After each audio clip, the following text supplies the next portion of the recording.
acontecer todas as terças e quintas de fevereiro, sempre com duração de no máximo 60 minutos, sempre com um especialista, né, no tema. Então nós vamos falar de saúde mental, de racismo, de gênero, de violência, de drogas, né?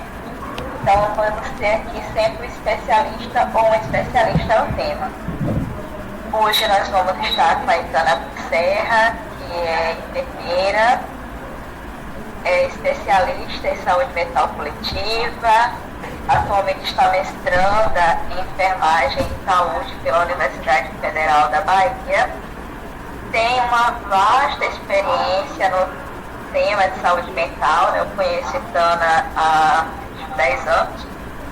Então, assim, é uma profissional excelente, não só porque eu a conheço, mas tudo aquilo que ela vem produzindo no campo da saúde mental no Brasil.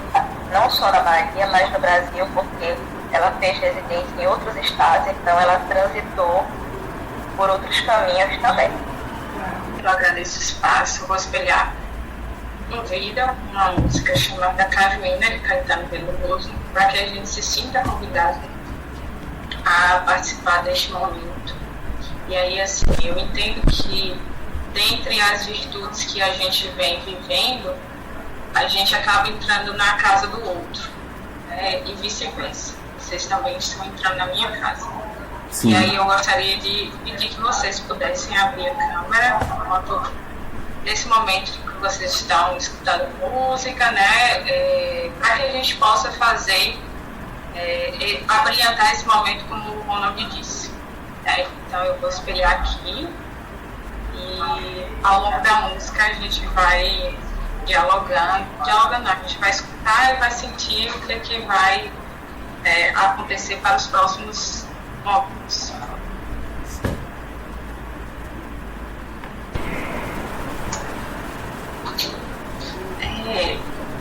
Para dar continuidade, eu gostaria que as participantes pudessem se apresentar, uma perspectiva de dizer o nome, é importante, né? Para que a gente possa se conhecer, como foi o interesse pelo curso, qual a perspectiva que tem desse curso.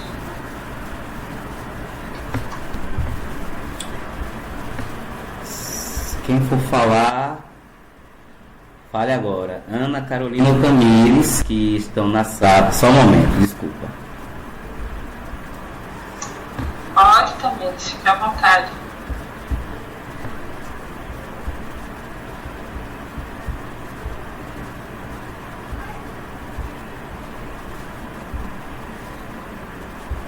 Quando Camires falar, eu vou traduzindo aqui. Eu ia falar isso, que eu não sabia do ponto da gravação.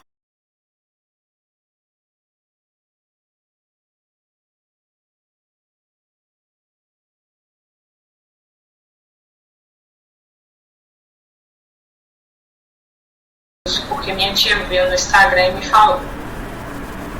E o que despertou, Tamires? E aí ela complementa colocando: eu entrei porque gosto muito de entender sobre saúde mental. Certo. Ana Carolina.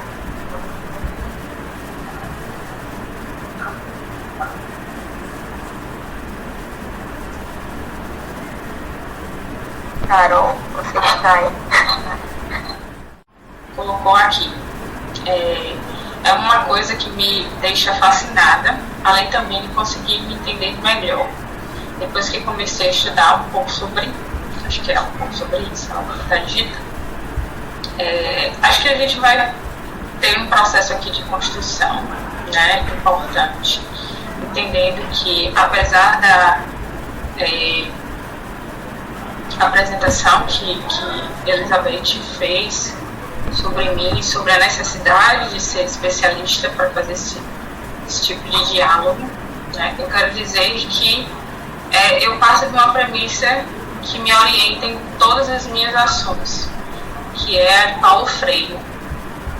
Paulo Freire coloca que não existe um saber maior ou um saber menor. Existem saberes e esses saberes são diferentes. Então, quando eu falo que a gente vai construir esse diálogo, é que eu tenho uma vivência, você também tem outra vivência, e todas as pessoas que estão aqui têm uma. Então, não existe eu fazer uma pergunta e você me responder o certo ou o errado. Não tenho essa perspectiva. Acho que o processo de construção é isso, né? Inclusive, quando a gente está nessa construção de vida, que ela é cotidiana, a gente vai aprendendo a cada dia, né? Mas não significa que o que a gente fez ontem é errado, por exemplo. A gente fez de uma forma que a gente hoje já é um ser diferente, né? Então não fique presa a estar certa ou errada. Eu vou projetar, Tamires, e queria ir dialogando com vocês sobre as projeções que eu vou fazer, assim, de diálogo, né? Mesmo que você esteja apenas digitando, mas se você se sentir confortável em algum momento em falar, fique tranquila. Eu sei que hoje, 7 horas, às 8 já é um horário cansativo, né? E a minha perspectiva não é cansar, mas é justamente proporcionar um processo de informação, uma perspectiva dialógica.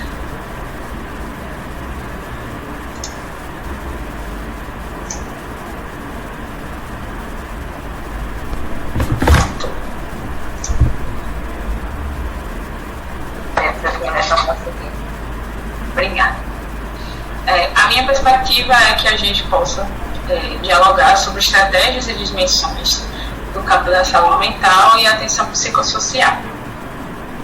E aí, dando início a isso, eu tenho 4 indagações e reflexões para que a gente possa caminhar frente a isso, né?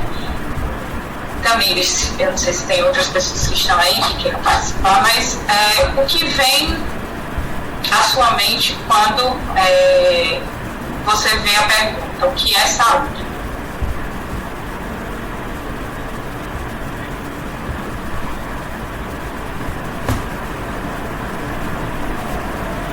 Agora dela colocar no chat.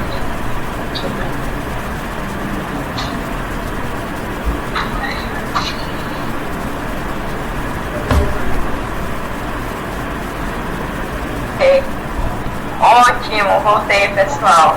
A gente está aqui também, pensando o que é saúde. Se puder colaborar. Abri aqui o áudio, só não sei se vai dar muito certo, justamente por causa da conexão, né? Mas aí se travar eu vou então você.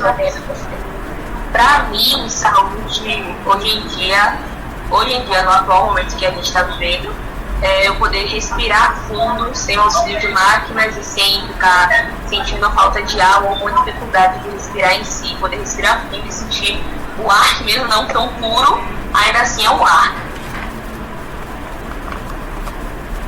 Certo. O que você, essa sua concepção de saúde que você traz, que ela é bem atual, ela tem algum sentido com o que a gente tem vivenciado do coronavírus, por ser uma doença respiratória, você teve a doença, consequentemente alguma sequela, como foi essa vivência para você?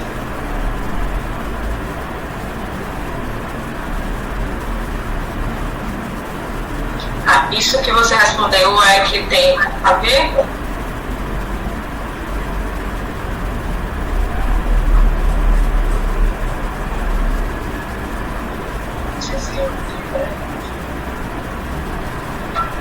Ela está dizendo que ela e a família tiveram Covid no ano passado. Ok. E o que é doença para você, Tamires?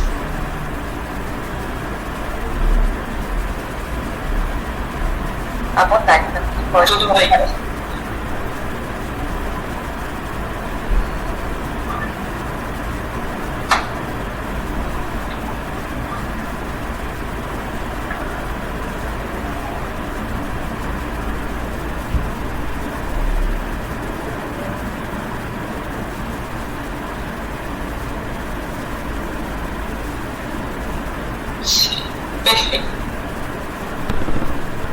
E o que é normal? Também eles responderam que doença para ela é não me sentir livre para respirar. Doença, no caso, que seria o oposto da saúde. Ela coloca.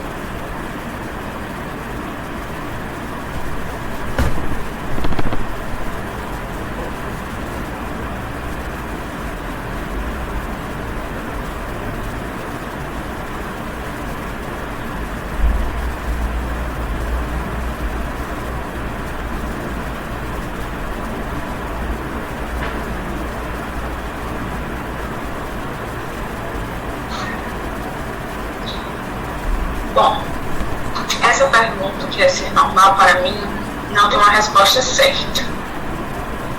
Excelente. Estou buscando uma resposta certa. Estou construindo um conceito junto com você. Na sua vivência, que é normal. Quando você traz a sua narrativa sobre o sentir livre para respirar.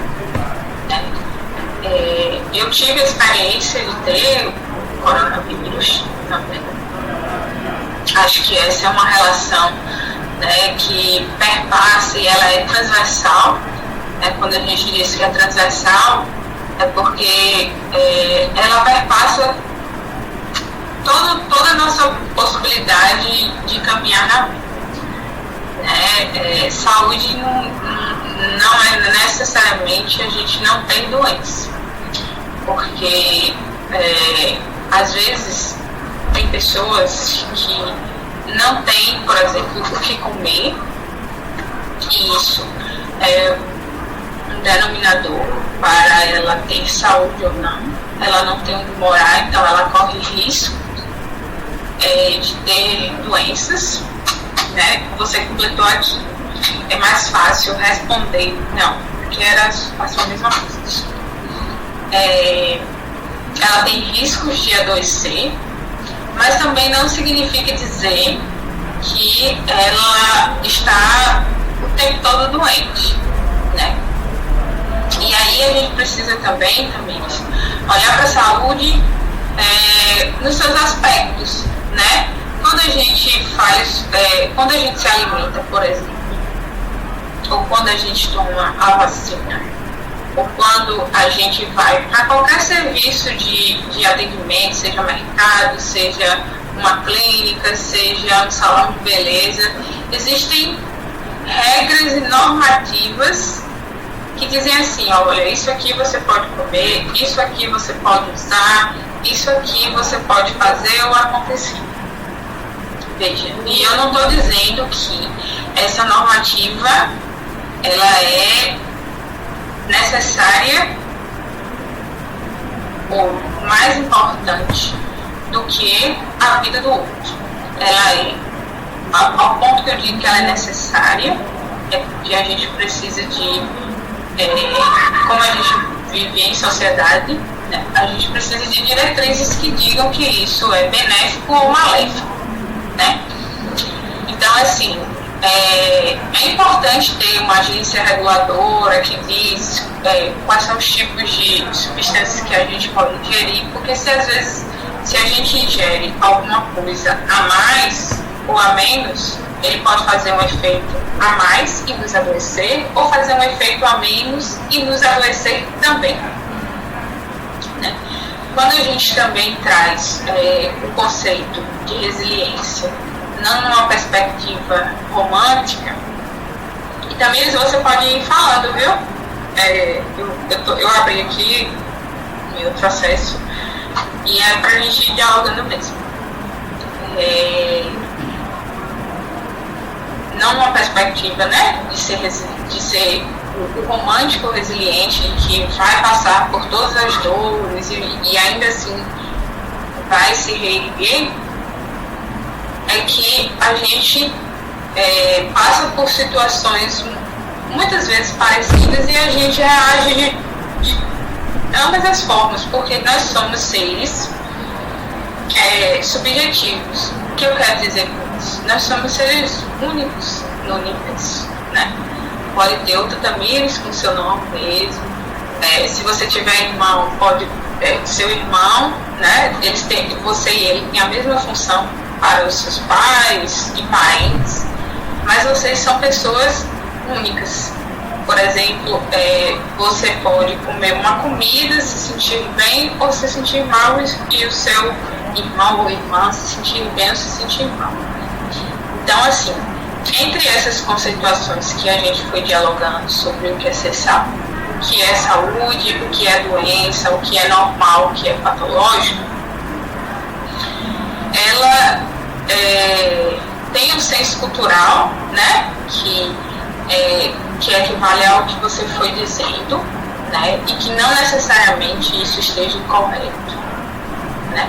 Mas como a gente está no processo de formação, a gente está no processo de aprender, né? E aprender a gente também estar aberto às possibilidades que nos são apresentadas. Então, dessas reflexões, é importante que a gente entenda que a normalidade, ela também tem um padrão, mas que esse padrão também adoece, né? Porque se a gente olhar as capas de revistas de, 5 anos atrás, a gente só ia ver mulheres brancas, né? Mas hoje a gente consegue ter mulheres negras num menor quantitativo, mas a gente ainda tem. E a gente sente isso, né? E o racismo, ele tem sido falado a todo momento. Então, a saúde mental, ela perpassa esses aspectos, né? A gente está falando de saúde, doença, normal, patológico, mas a gente também fala de saúde mental. E quando a gente fala de saúde, a gente fala sobre ter trabalho, a gente fala sobre ter onde morar, o que comer, aonde estudar, né? E quando a gente fala sobre doença e adoecer e patológico, eles nunca será igual para todos. E aí eu te pergunto, né, para a gente dar continuidade, se quando você se referiu que todos adoeceram por Covid na sua família, se foi ao mesmo tempo, se todo mundo sentiu as mesmas coisas, como foi o processo do adoecer, né? E como foi para essas pessoas, né? Sobre isso que você falou, né? Você tinha vontade de respirar, mas todas as pessoas na sua casa também ficaram preocupadas com essa questão do respirar. Você colocou assim: aqui em casa todo mundo é grudado. Quem ficou pior foi meu pai. Então, só para que você entenda desse seu relato, que vocês ficaram doentes no mesmo tempo, porque a doença ela é super transmissível, né? Entretanto, dos sintomas que tiveram, o seu pai apresentou uma maior gravidade, né? Porque o corpo dele é um corpo diferente do seu. Você é jovem, ele já é uma pessoa adulta, entende? Então é sobre esse normal e patológico e doença que eu quero que você compreenda que é preciso compreender o contexto, né, em que se vive. Vocês todos tiveram a mesma doença, entretanto sentiram de formas diferentes, porque vocês são seres diferentes. Aí aqui falando um pouco da saúde mental, a gente sempre teve um cuidado em que as pessoas eram excluídas socialmente, através do modelo asilar, por meio de disciplina e vigilância. E sim, ainda é assim, né? Com a limitação do olhar clínico para a doença. O que eu quero dizer? Quando a gente diz assim, fulano tá indo para psicólogo, fulano é louco. Às vezes a gente diz isso com uma pessoa que é próxima a gente, não é? Você nunca ouviu, você é maluco, menino? Nunca ouviu essa expressão?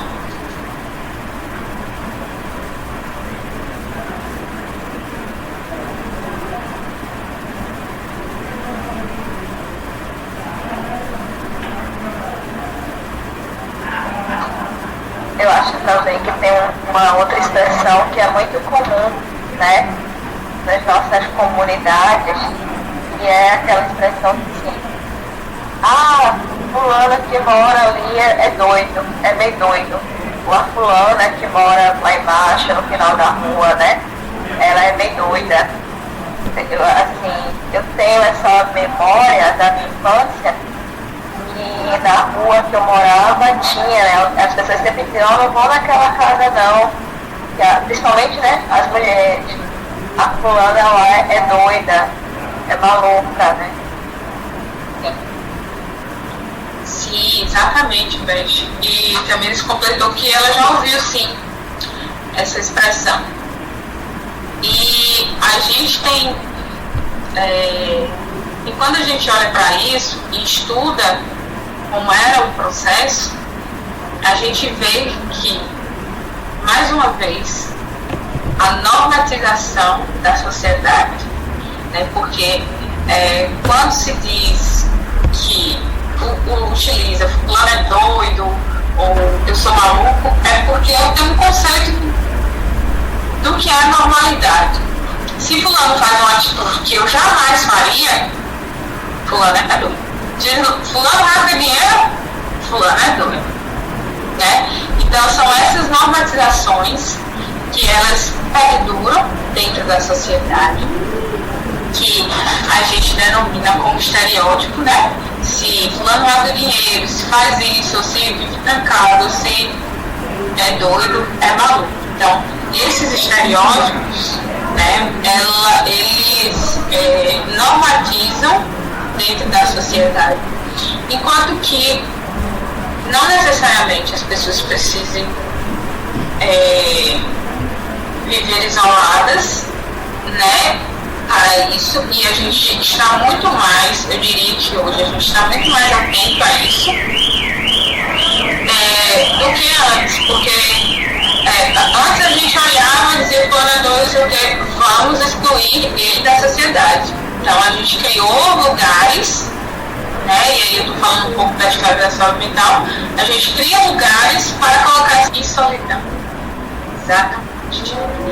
Quando eu falo sobre exclusão social e coloco uma imagem de um cérebro como uma pessoa se sentindo no processo de exclusão, ela está cabisbaixa, ela está sentada aparentemente no chão, né, mas num local que é escuro, né, dentro de toda a diversidade que ela está, que é colorido, e que a gente sempre denomina a vida quanto cores, né, ela é bastante diversificada, mas ela está num processo de exclusão em que ela está se imaginando num processo de escuridão.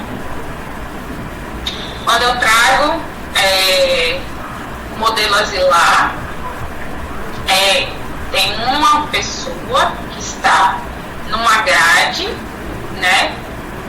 E se a gente olhar bem a imagem, a gente vai ver que ela está num espaço que também é de exclusão. É longe, é perto de onde tem matos, árvores, mas é longe de onde tem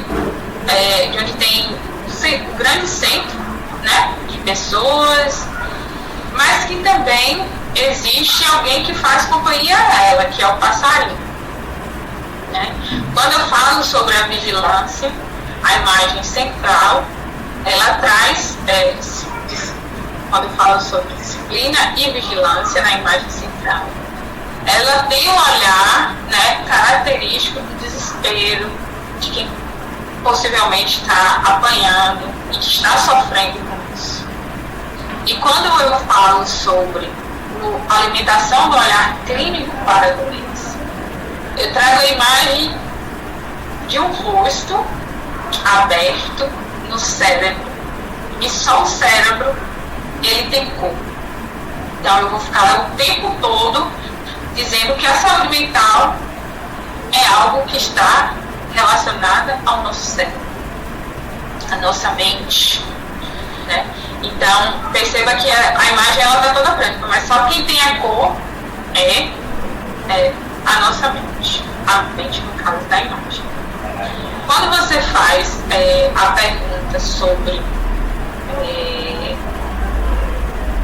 essa pergunta, me vem muito a pergunta que você fez, me vem muito a realidade que Tamires relatou, né?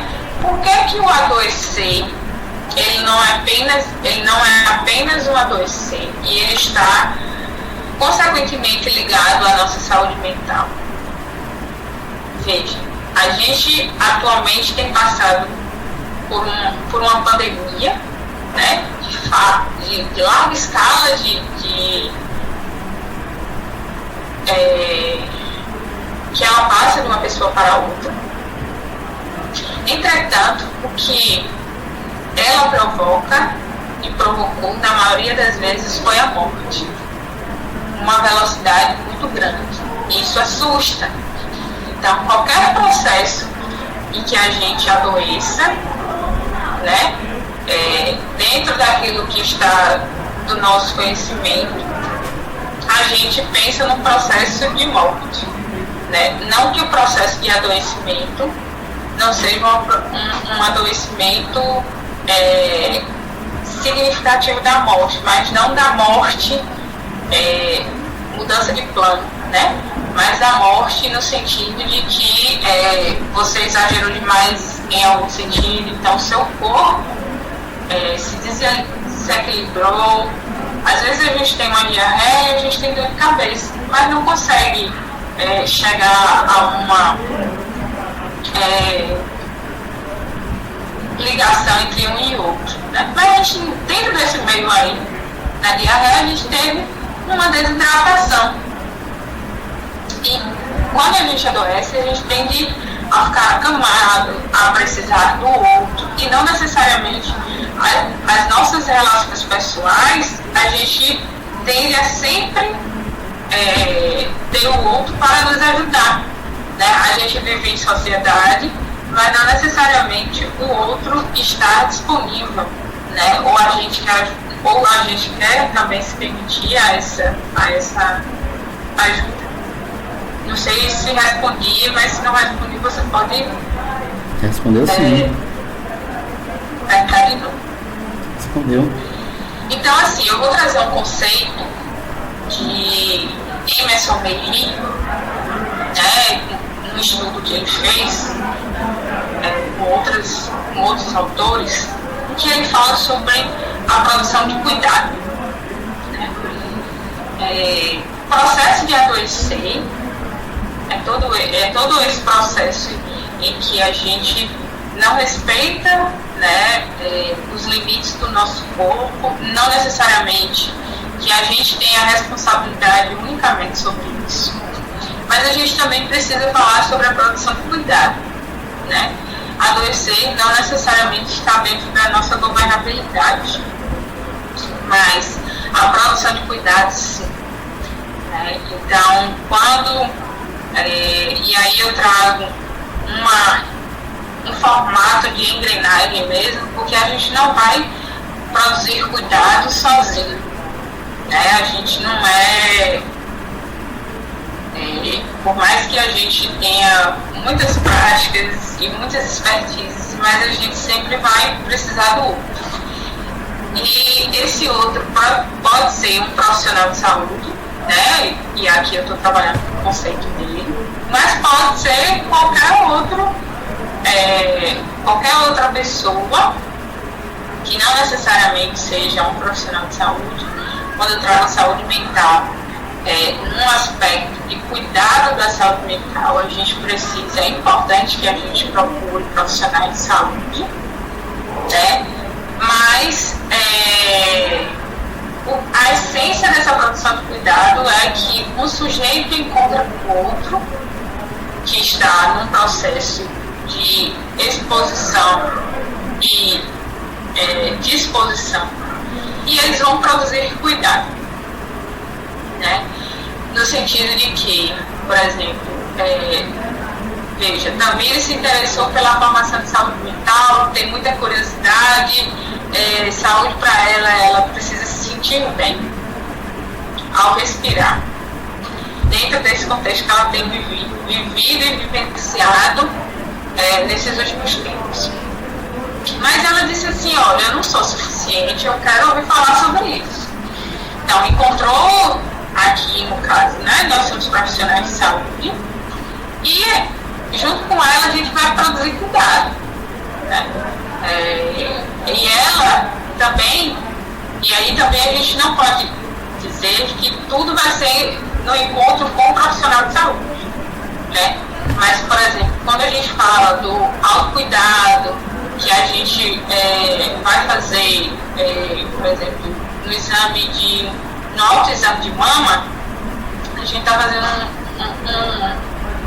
um autocuidado, né? Produzindo saúde, e aí produzir saúde é a gente fazer processos de prevenção também. Por exemplo, se a gente vai caminhar, né? É importante que a gente tenha algumas premissas, né, de se alimentar, de ter, ou caminhar ou fazer alguma atividade física, a gente precisa de uma orientação. É nesse sentido. Mas também nem tudo vai depender desse encontro, né? O encontro é importante para que a gente possa startar essa produção de cuidado, né? Mas não necessariamente todo o processo vai ser só quando Tamires se encontrar com alguém e aí ela vai produzir cuidado. Não. Produzir cuidado pode ser ela sair um dia e ir numa praia, isso é uma produção de cuidado, né? Porque ela se sentiu pertencente àquele processo. Tamires, se você quiser, pode ficar à vontade de falar, viu? Aí aqui rapidamente, né, eu vou fazer um histórico de como foi a construção da saúde mental no Brasil e o que a gente tem vivenciado hoje. Eu trago que em 1986 a gente teve a 8ª Conferência Nacional de Saúde, que é um marco para a construção do SUS. Nesse processo, algumas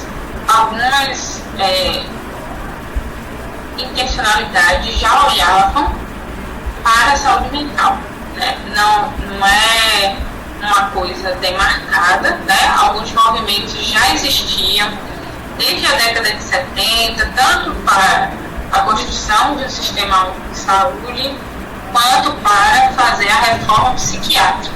E o que é a reforma psiquiátrica?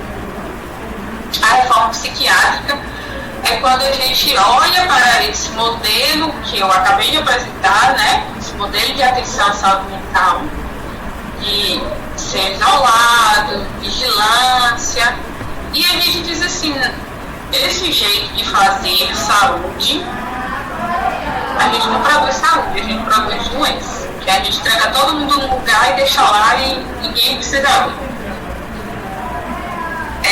Então, a gente tem em 1990 a Conferência de Caracas, que ela é uma conferência internacional, mas que ela traz uma referência de transformação do modelo de atenção à saúde mental que se desenvolve no país, né? E em 92, a partir das premissas dessa conferência, em 92 a gente tem a 2ª Conferência Nacional de Saúde Mental,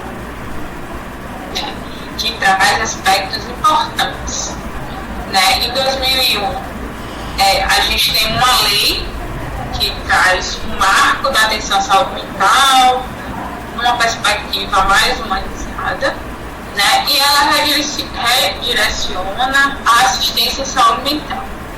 Se antes a gente só olhava a saúde mental nos modelos, nos lugares que eram asilares, né? Quando a gente fala de asilo, de você ir lá e colocar a pessoa que está com sofrimento e deixar ela lá, a gente passa a dizer que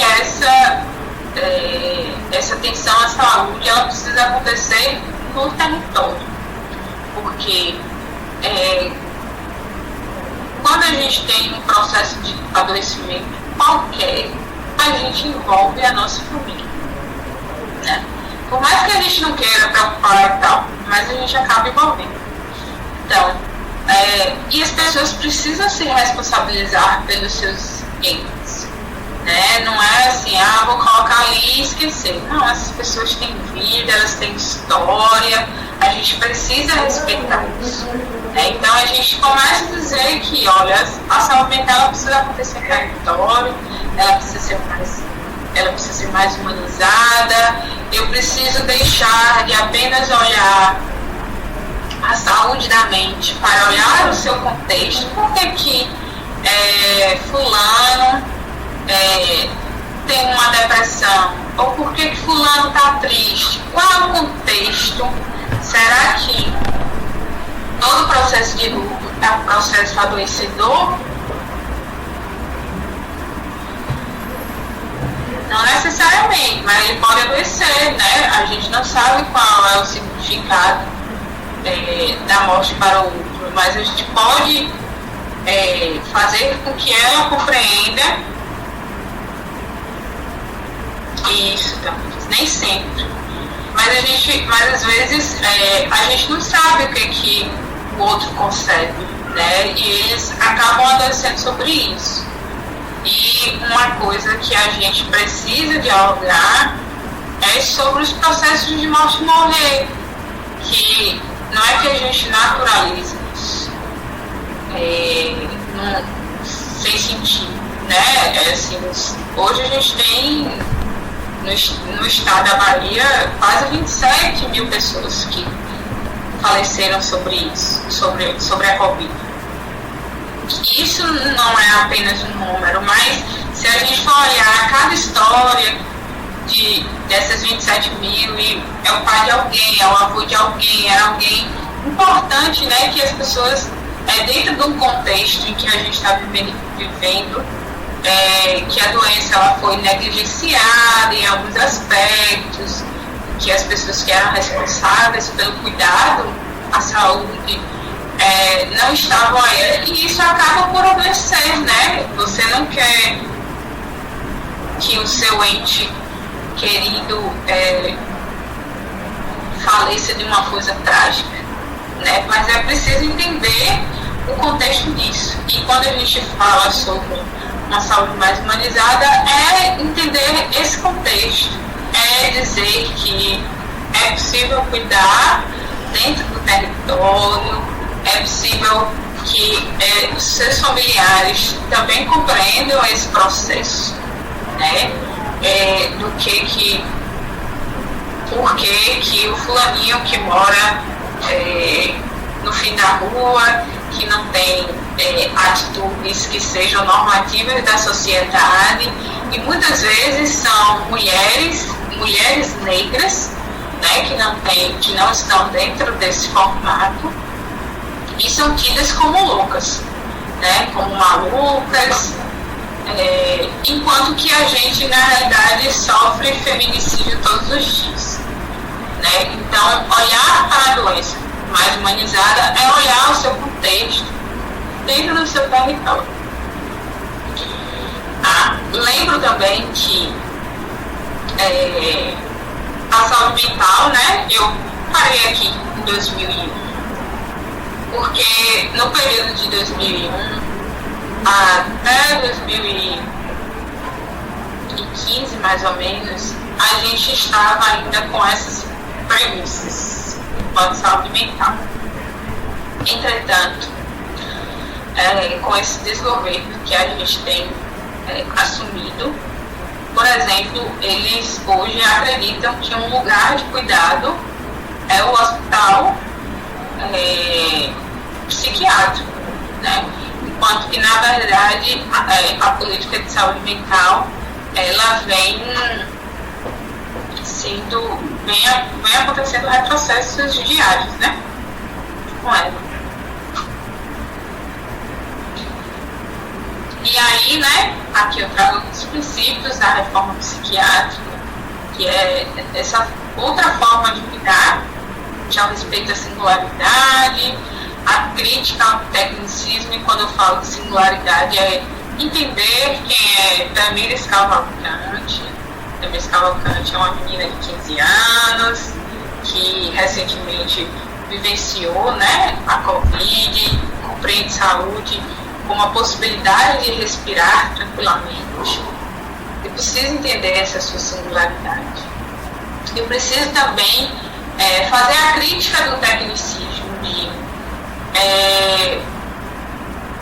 o que é que o outro tem a dizer porque fulano é doido, ou porque o psicólogo não escutou, ou porque o enfermeiro só está no posto para dar a medicação, né? Eu preciso estar disposto à escuta, né? Toda profissão ela tem um fazer de até, mas ela também precisa estar disponível à escuta. A gente, enquanto discípulo da reforma psiquiátrica, tem um rigor do pensamento teórico, né? A gente não fala sobre fazer saúde mental como se fosse o baú.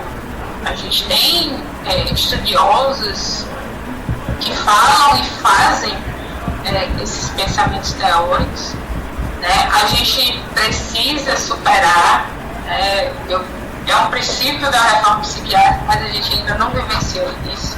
A gente precisa superar, fazer saúde mental dentro de hospitais psiquiátricos. A gente precisa continuar ampliando as nossas redes de serviços substitutivos, sejam eles os centros de atenção psicossocial, as unidades de acolhimento. Você já ouviu falar de alguma dessas, Tamires? Que são os CAPs, né? Que eu falei, são os centros de atenção psicossocial, as UAS, que são unidades de acolhimento. Aqui em Salvador a gente tem um pronto atendimento psiquiátrico, né, que fica aqui em frente à UPA dos Barris. Ali no antigo Quinto Centro a gente tem um PA psiquiátrico. Você já ouviu algum desses? Não? Certo.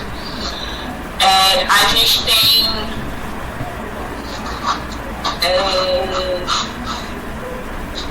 me ajuda, Beth, que eu esqueci.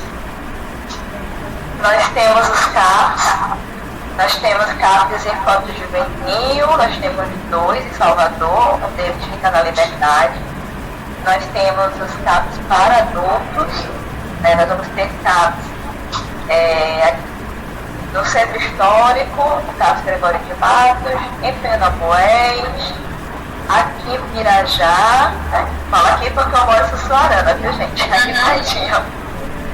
Então, e nós vamos ter também o CAPs Jardim Baiano, que fica também na região, né, mais próxima de Brotas, Centro Histórico. Então, assim, nós temos, como a Itana colocou, uma rede de serviços, né, que prestam essa atenção em saúde mental. Um outro serviço que é importante a gente sempre trazer aqui são as unidades básicas de saúde, né, os postinhos, o USF, o nome que a gente queira dar, né, eles são os lugares de atenção primária, ou seja, os primeiros lugares de cuidado em saúde mental, né? Se alguém acha que eu estou com depressão, não sei, estou ansiosa, né? Muito comum a ansiedade entre adolescentes e jovens, né? E entre adultos também, tá, gente? Então, assim, o lugar Tamires, né, e todo mundo que está aqui acompanhando, o primeiro lugar que a gente pode procurar um cuidado em saúde mental de forma gratuita, o SUS, é a Unidade Básica de Saúde. Então é fundamental que os postinhos, né, aqui em Sussuarana a gente tem uma, aqui perto da Sussuarana Véia, estou apontando para cá, localizando, né, e nós vamos ter uma outra na Sussuarana Nova, né, que está ainda em fase de construção. Então, assim, são os primeiros lugares de atenção à saúde mental que a gente pode procurar pelo SUS, né, e aí, se precisar de atenção especializada, vai ser, né, orientado a procurar um outro serviço. Eu acho que é um pouco do que eu me lembro, basicamente, da RIFEC. Perfeito, Beth. Muito obrigada. Além disso, a gente tem a presença da cura, né, porque dentro desse contexto de olhar a saúde, né, e não é só olhar a saúde ou a doença, mas é entender o contexto em si.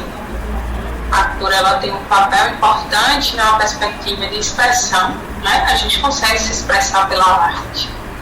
Na maioria das vezes, e a gente pode ver aqueles quadros ali, são todos arte e cultura. A gente tem a interlocução constante com movimentos sociais. Carol Leão, boa noite.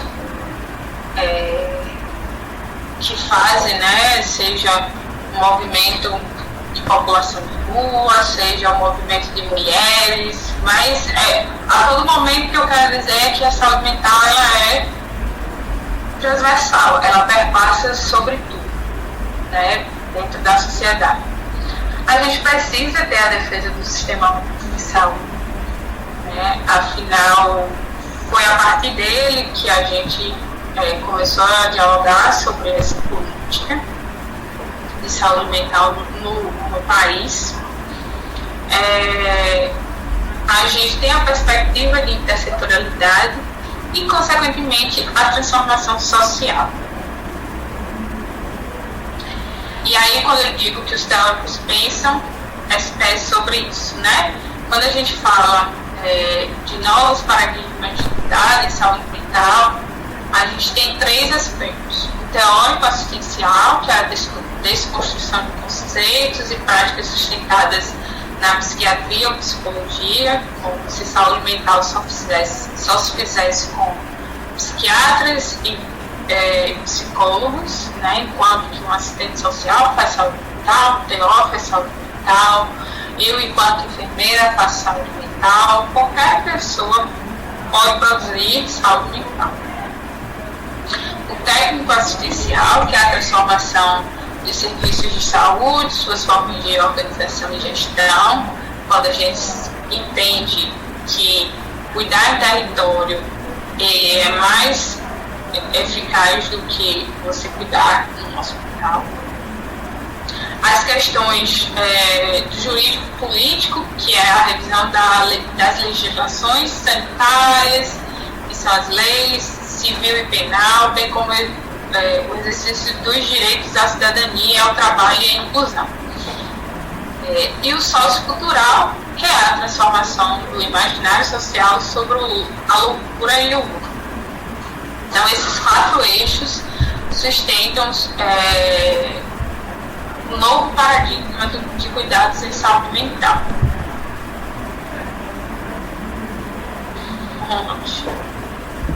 É nesse quarto que eu mais me interesso pra gente, tá bom?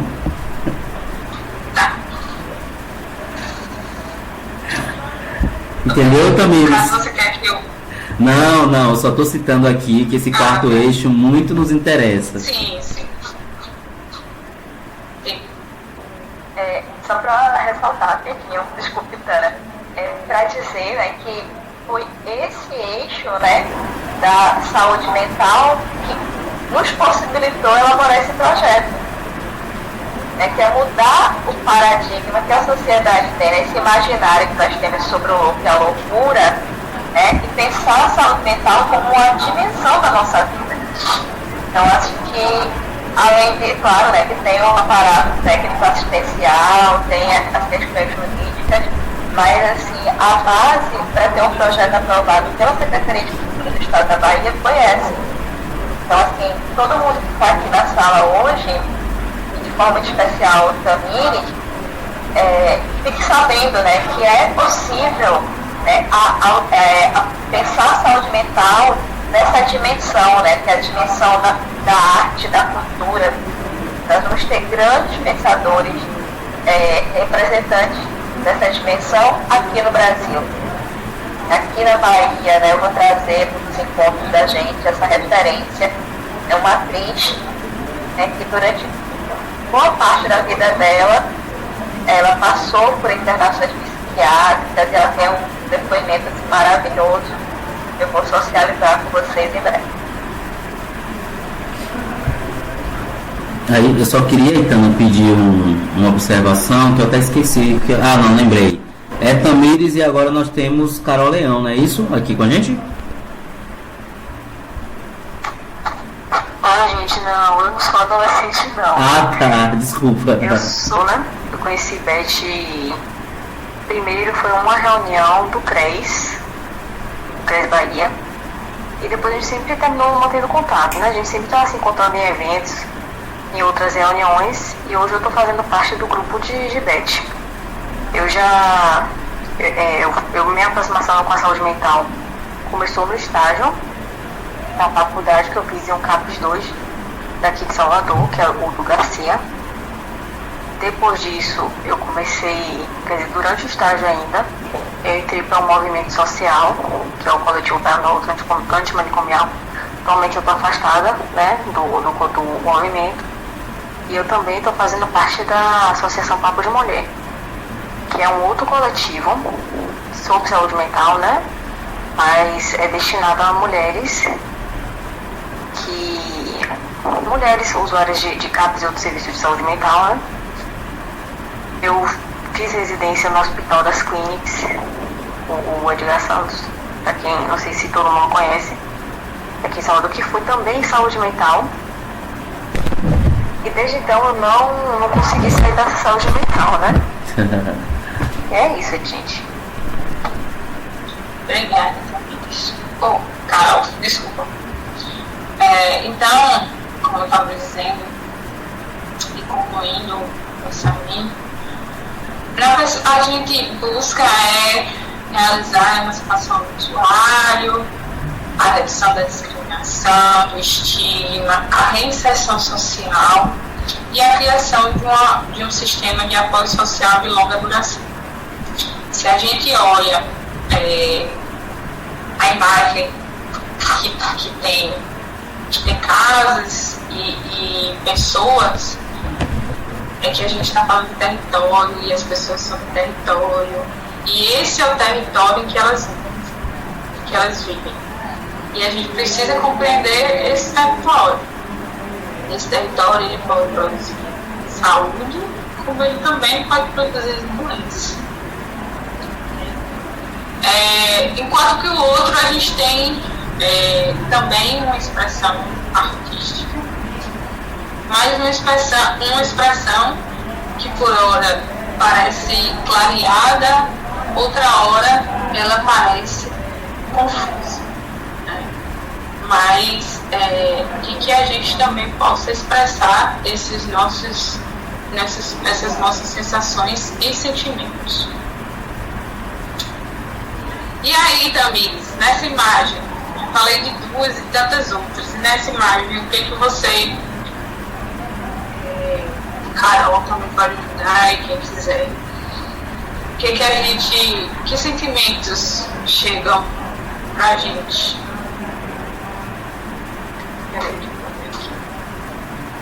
Uma confusão.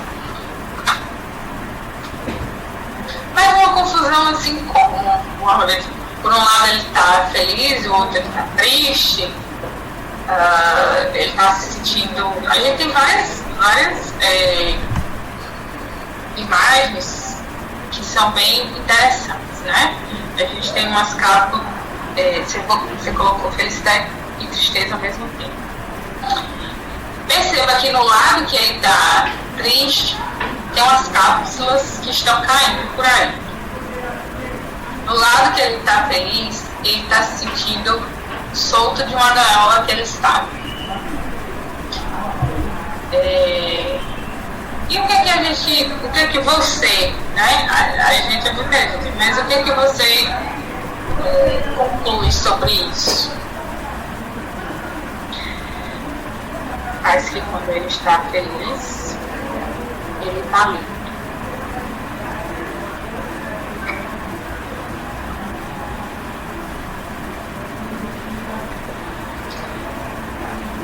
Você está feliz hoje? Está feliz.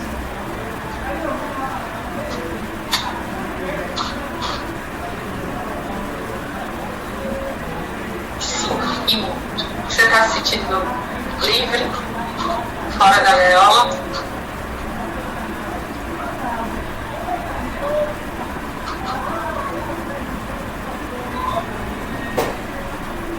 Que bom. Ela respondeu, tô sim, ainda bem. Pois é. Essa, entendendo a sua intersubjetividade, está se sentindo assim hoje. Né? Mas outras pessoas que estejam fora aqui desse contexto podem estar se sentindo tristes. E outras que podem estar se sentindo divididas. Né? Não necessariamente existe um certo ou errado nessa interpretação. Mas, logicamente, que vem à nossa mente, né, que a pessoa que está feliz, ela está livre. E pode ser, né, como você colocou, e uma pessoa que esteja sob medicações, não necessariamente que ela esteja triste. No caso ali da figura, as suas aulas voltaram hoje, que legal. Ela está triste, mas imagina uma pessoa que é hipertensa e ela ganha uma sobrevida tomando uma medicação.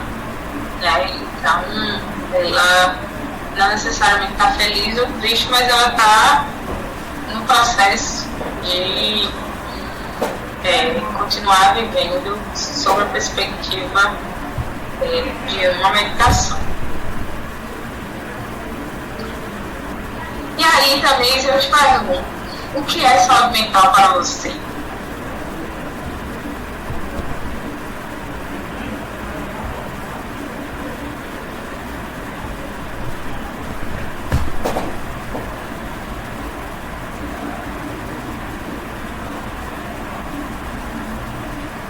Se sentir bem, psicologicamente falando.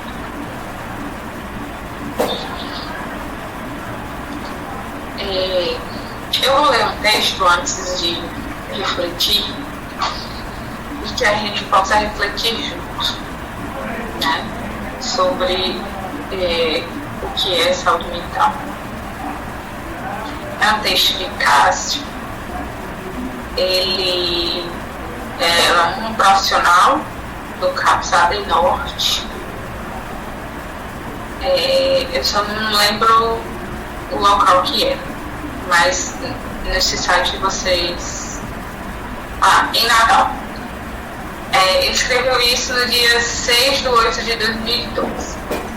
Diferentes atitudes. A liberdade. Como é bom a liberdade. Já ouviu dizer? Se nessas comunidades de terapia forçada, que por você é sonhada, pois eu lhe digo que não, porque não há nem respeito por pagar pelo trabalho, que tem-se que fazer direito, sendo que estando preso e sem nenhuma outra saída, tu aguentas calado. Tudo que ali lhe é falado, e quando é dispensado, pensa logo em recair. Enquanto isso, no CAPS, você é tratado bem, sempre sendo respeitado e todo o tempo está ali, dando direito a você fazer o que melhor lhe convém. Para mim fica que o cuidado em liberdade, e a gente não fala do cuidado em liberdade numa perspectiva apenas médico-centrada e psicologicamente centrada, a gente fala de possibilidades. O CAPS, ele tem um elenco de profissionais, né? Ele tem uma equipe mínima que funciona, mas ele também tem profissionais como arteterapeuta, educador físico, que proporcionam atividades que não necessariamente seja a escuta do psicólogo. Se a gente for olhar, o Brasil tem muito pouco psicólogo nos serviços públicos de saúde como um todo. Então, a gente tem uma necessidade de fala. A gente pode conduzir esse entendimento sobre se sentir bem, como, por exemplo, você mesmo relatou também. Ir para a escola hoje. Você está feliz porque suas aulas começaram hoje. Eu finalizo aqui, né, com um mantra da saúde mental, que é cuidar, sim, excluir, jamais. Trouxe aqui algumas referências que depois a Elizabeth pode compartilhar com vocês. E gostaria de agradecer, se alguém quiser falar, fiquem à vontade.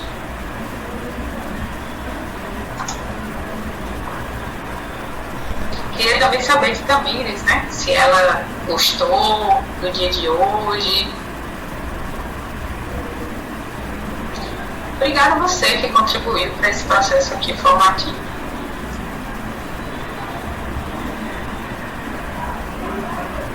Obrigada, Itana.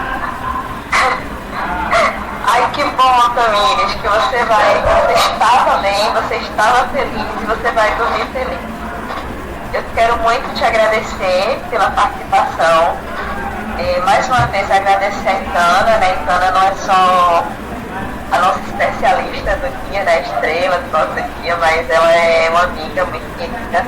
Então eu quero agradecer a ela pela gentileza, né, que ela construiu esse nosso encontro de hoje, né? Tem muita gentileza, tem muito afeto nessa construção dela, com certeza. E dizer para todas as pessoas aqui presentes, né, e as pessoas que vão ver depois, porque vai ficar gravado, que o projeto ele vai acontecer durante todo fevereiro de 2022, sempre às terças e quintas, às 19h30. O próximo tema, nós vamos falar sobre racismo e saúde mental, né, especificamente, então ela abre falando dessa saúde mental, né, de forma bem ampla, e a gente vai afunilando assim, temas mais específicos. Dizer também todas as pessoas que menstruam, né, inscritas no projeto, vão receber, a gente vai combinar a data com todo mundo, tá? Absorventes higiênicos, né? É uma forma também da gente colaborar com a saúde e combater a pobreza menstrual, que é uma realidade nas nossas comunidades, tá certo? Então a gente tem isso também. E dizer que há uma possibilidade de pessoas com idade de 15 a 29 anos participem do projeto, por conta do Estatuto da Juventude, né, onde está dito que jovem é a pessoa de 15 até 29 anos no Brasil. Então há um aparato legal para isso. Então, se vocês conhecerem adolescentes jovens nessa faixa etária ainda pode participar, né? Se for tema inicial, vai ficar gravado, eles podem assistir também a aula de Tana, que foi maravilhosa. Agradecer a Jéssica, que está aqui fazendo, né, a tradução para a linguagem brasileira, a língua brasileira de sinais, falei corretamente a língua. Então, a gente abre esse espaço, né, para que as pessoas tendo deficiência, né, auditiva possam também participar. Então, a gente tem essa possibilidade, tá certo, gente? Eu acho que de minha parte é isso. Mais uma vez, agradecer a cada um e cada uma. Vocês estão aqui vendo sonhos se realizar, tá? Eu, como profissional e como alguém que defende, né, a saúde mental, a reforma psiquiátrica e a luta de manicomial nesse país, e defende o SUS, o Sistema Único de Saúde. Eu estou me sentindo muito realizada de poder ver esse projeto acontecendo. Acho que nos últimos 10 anos eu trabalhei para que esse dia de hoje, essa noite, acontecesse. Então, muito obrigada a vocês e que a gente possa ter aí um restinho de semana e um bom final de semana e até sexta, gente. Beijão.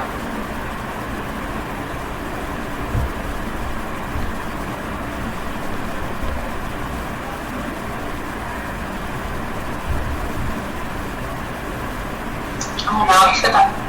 Pode falar. Oi, não vou falar mais não, tá bom? Boa noite. Obrigado, Itana. Obrigado, Jéssica. Obrigado, Beth, todo mundo. Até mais, gente. Até sexta. Beijão. Qualquer dúvida, nós falamos pelo WhatsApp. Todas.